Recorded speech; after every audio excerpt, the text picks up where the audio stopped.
What's up, you guys? This is a public service announcement from the video you're about to see. I don't fully approve of, but I kind of don't have a choice, so hope you guys enjoy it. Alright, we're gonna roll the intro.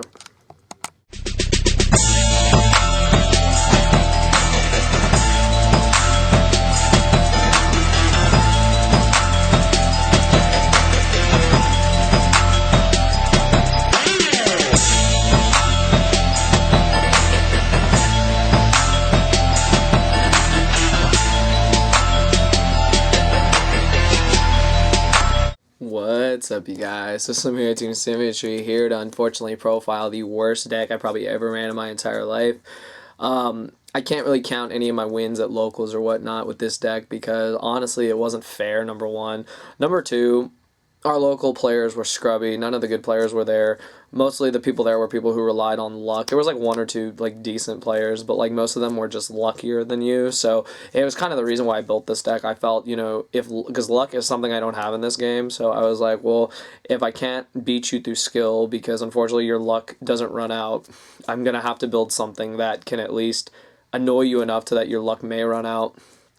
And the thing is that I ran this deck for other reasons. I ran this deck because I was really bored of this format. This format's over to me. It's been over for like since Nationals ended. So I was like, I don't want to run Rabbit again. I don't want to run Dragons. I don't want to run Insect. I don't want to run any of that. I was like, I'm just going to run a troll deck. And I thought to myself, what deck could I run? And I thought to myself, I criticized Final Countdown for like the longest time and like I gave it a bad rap. Well, the reason I gave it a bad rap is it was the most annoying deck ever to play against. You just stall and stall and stall, and unless you see that one window of opportunity, you're going to lose.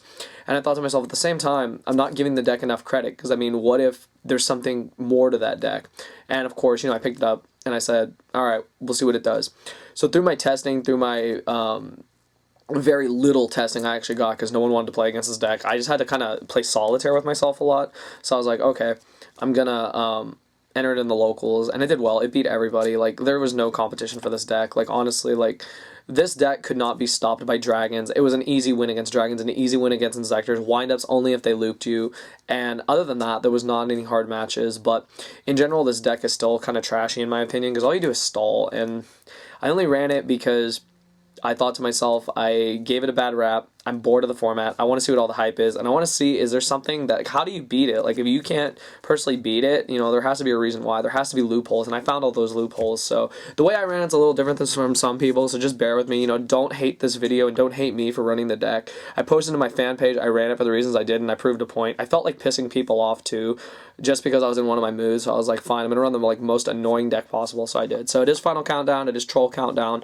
You guys already saw the public service announcement with the troll head, so I'm just going to get into it. Bear with me and just listen to what I have to say, because you'll learn something about Final Countdown just so that you can beat it in the near future, because someone will always play it just to piss you off. So let's just get into it real quick. Yes, we are going to do it on the troll head. I thought there would not be a better way to do it. But anyways, the one thing in this deck that separates it from normal Countdown is that I decided to main 3 Lava Golem. Now, a lot of players do not main Lava Golem. The reason is that they want to draw to their cards. I feel that this is kind of a dead draw.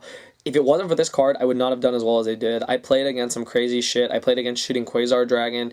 I played against Naturia Beast, Naturia Bamboo Shoot, which like pretty much just wins the whole match. But because of this card, I was able to get around it and win. So this card was definitely an MVP. Also, if I played against Dino Rabbit, this was another out to Lagia and Dolka. This was just a good out to everything in general. So I was very happy I made 3 Lava Golem. It was needed. I only did 2 Karkardi because I had to make room for the second and third Lava Golem. I was originally only making 1, so I took out a Karkardi and I filled the slot with a Lava Golem. Also, Karkardi is a great card if it goes off, but if it gets warning, Veilered, booked, whatever, it sucks because this card can't do anything on its own. So in theory, it's not that great a card, but if it goes off, you're winning the game because you're drawing 2 more cards. That's just so good in this deck. Like, no one has any idea. So this card was definitely a must. I do like it back at 3, though, to be honest. This was just for that specific locals. I only ran 2 Fader for the same reason as the Karkardi. I was originally running 3 and 3, but I needed that extra slot to put in the extra Lava Golem, so I just cut one. Obviously, a 1-turn stall, 2-turn stall, whatever. And then the best monster in the deck was 3 Swift Scarecrow, because this was like a win condition. If you held these to the end, you basically were winning the game, because when you discarded it, you just ended their phase, and like you would just draw for your turn and your turn. They could do nothing. So I mean, you would win off this card alone. So that's the monsters. I believe it's 10 monsters, and they're all good. They all serve a purpose. And would I run 3 Lava Golem again? I don't know. I don't think I actually would. I feel that I only did it for this locals because there's just a lot of monsters. But I didn't want Karkar D getting Veilered all day and Battle Fitter getting Warninged all day. So honestly, it was a good call in general. Okay, on to the spells. Obviously, you have to run the 3 countdown. Here's what I don't like about Final Countdown, the deck in general. You need this card. You need this as you need to open with this or draw it very soon or you're losing the game. So in theory, this deck is flawed because if you don't open with this card, it's only 3 cards in a 40-card deck. Your chances of drawing it are not that great, even with all your draw power. And honestly, if you don't open with this early and your opponent establishes control of the board, you're going to lose the game. Also, this card makes you pay 2,000 life points. So in theory, you're losing 1/4 of your life already, which is giving your opponent the advantage to come back and hit you with 1 swift hit. So, in theory, this deck is really flawed because your life points kind of do matter. Your life points, your opponent's life points don't matter, but your life points matter. And if they end up smacking you for 1 opening, if they like trap stun you or something and you can't respond or whatever, you're going to lose. And this is what kind of, I mean, it kind of sucks. But you have to run this card. Like, you have no choice. If you're running Final Countdown, you have to run Final Countdown. So this is your only win condition, which kind of sucks. That's why I did the Lava Golems also, because Lava Golem could burn for damage. That could be another way to win, but it's kind of stupid if you ask me. The best spell in the deck is 1 Day Apiece, which is probably what needs to get hit or limited when the list rolls around, but this card's too broken. Draw a card, no damage can be done. It buys you time. It's another win condition. This and Scarecrow are your win conditions. Hold 1 day and Scarecrow to the end and you win the game pretty much. To draw to my pieces, there were 3 upstarts. This card's good too because you want your opponent to gain life. The reason is we run Hope for an Escape, so obviously you would run that. This deck list is pretty standard aside from like the 3 Lava Golem and the Battle Faders, so just, you know, bear with it. And then just to draw into more of your pieces, you only special summon the Lava Golem, and you're not guaranteed to do that if your opponent doesn't have 2 monsters, so you duality into the cards you need. Self-explanatory. And you run 3 Sark. The only cards you Sark for are Countdown if you don't open with it, Swift Scarecrow, or 1 Day Apiece. That's all you Sark for. I never Sark for anything else unless I really need to. And then the 1 tech card that just won me games like flat out was Heavy Storm. They don't see it coming. They just set everything thinking they're safe. You Heavy Storm. I hit like 2 MSTs and a bunch of back row, and I was like, yes, I win. So I teched it in. I think it was a good meta call. Like, personally, I think it was a good call to run a teched in Heavy Storm. I kind of wish I teched in Dark Hole. I just didn't have the room. I didn't want the deck to be 41, so that's it. So that's all the spells. They're pretty standard. There's really like no explanations to any of them. And then the traps. The best trap is Hope for an Escape. If you don't know what it does, you pay 1,000 points. Your points have to at least be 1,000 less than your opponent. For every difference in 2,000, you draw a card. So you play Final Countdown. You're already at 6,000. You upstart a couple times. Your opponent's at like 8, is like 9, 10,000. And you draw like 2 or 3 cards. So this card's just really good. It's just awesome draw power.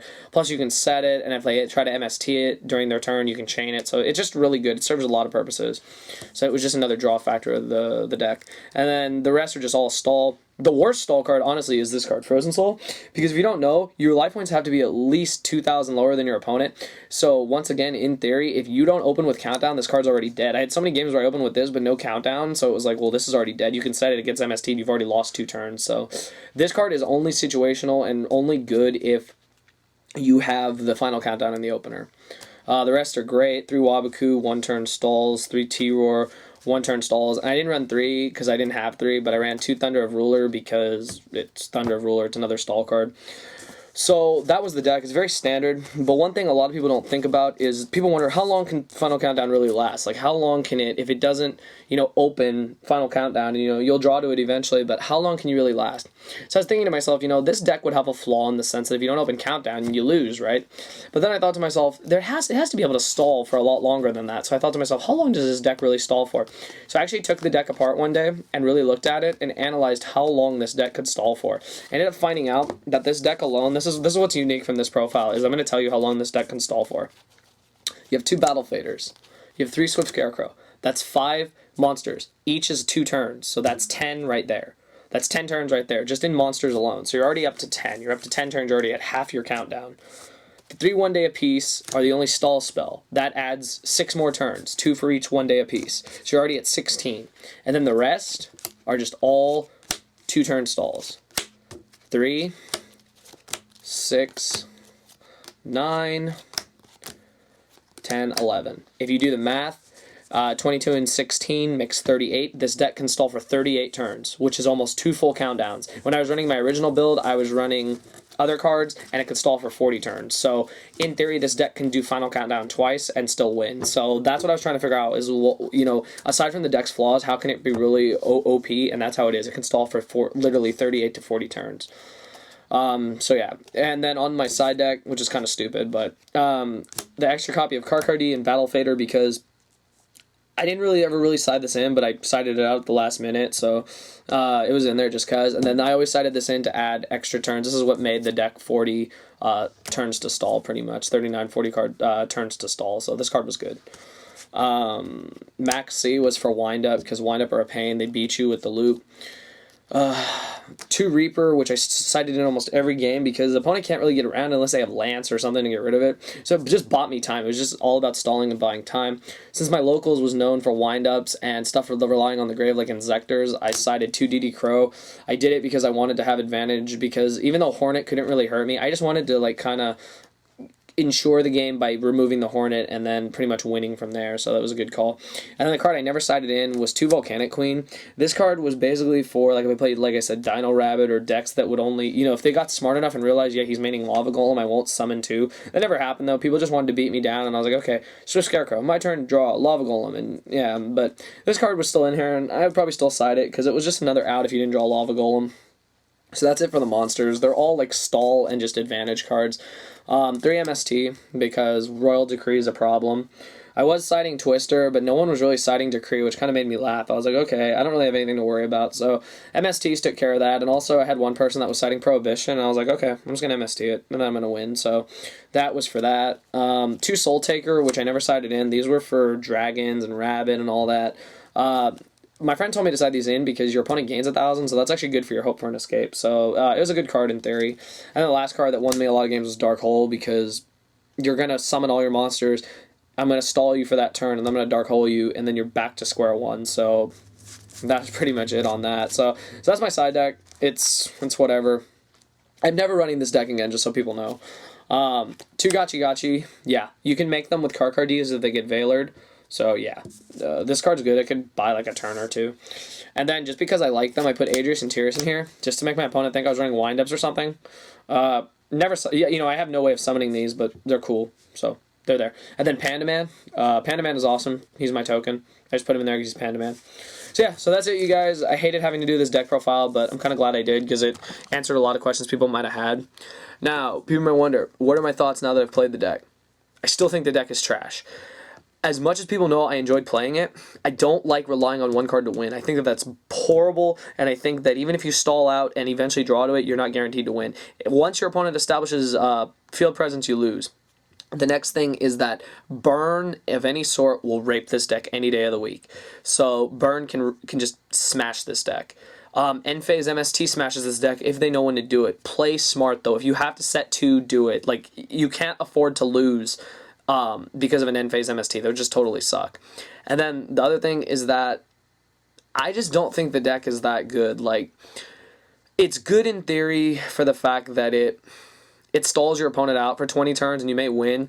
But if your opponent does know how to use Royal Decree, if they're smart enough to save it to where it's crucial, you probably will lose. Because aside from Battle Faders, aside from that, if you're playing Dino Rabbit and they bring out Dolka and Decree, you lose. Like, you have no way to win against that unless you, like, rip that Lava Golem.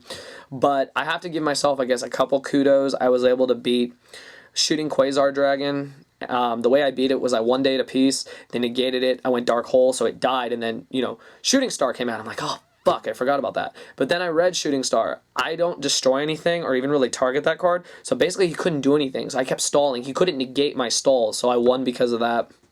That was against, like, Lovels, was, like, my hardest matchup because the guy was good, so that was, like, my only hard match of the day. And then, what else? Oh, I played against a guy that ran Naturias. He ran Bamboo Shoot and Beast. So I won game 1 because he didn't know what I was running, so he couldn't do anything. Game 2, he made Beast and Bamboo Shoot hella early, and I'm like, fuck. Then I drew Lava Golem. I was like, Lava Golem. Alright, 1 day apiece. I'm going to draw, and we were already on, like, turn 8, so I already knew I was going to win. I was running the numbers in my head. I said, okay, as long as he doesn't make another one, I'm winning, so that's pretty much it. This deck is horrible. I am not running this deck again. I apologize to everyone who played against this deck. I apologize to you guys because I did decide to run a troll deck, hence the troll face. But I did it because I was bored of the format. I've gotten it out of my system, and I just wanted to see what all the hype was about. So everyone who had to play against it, I'm sorry. Everyone who lost to it, I'm sorry. But other than that, I enjoyed the deck, and I'll probably never run it again. It's going in the binder, but in theory, Chainburn is way better, so just think about that if you're going to go troll the locals. But troll the locals, like seriously, like you're going to play a bunch of scrubs and a bunch of people who luck sack you, so why don't you just sack them back? Honestly, that was the reason why I did it, and I'm very happy with the results. Plus, I pulled decent stuff out of my packs. I mean, it's not that bad. But yeah, I hope you guys like this deck. Thumbs it up. Don't flame me for this. I gave you my reasons why I ran it. It's very honest reasons from a player who absolutely hates this deck, but did it just because I didn't want to play the same deck over and over again. So I've done it, it's out of my system, now I can focus on the new format. So this is why the deck needs to get hit. It's bullshit. It can stall for 38 to 40 turns. It's broken. So ban the deck. Alright, that's all I gotta say, you guys. I hope you guys enjoyed the video. If nothing else, thumbs up for Trollface, just cause. I'm being perfectly honest. I trolled. I admit it. I trolled, and I luck sacked people, and I don't regret it at all. But, that's it. So I hope you guys enjoyed the profile. You know, thumbs it up. Let me know what you guys think. What's another troll deck besides Chamber and Empty Jar and this shit? How else would you beat Final Countdown? I've told you guys how to beat it in case you ever run into it at your locals. So I hope this video was kind of informative. That's all I got to say, you guys. Thank you for watching.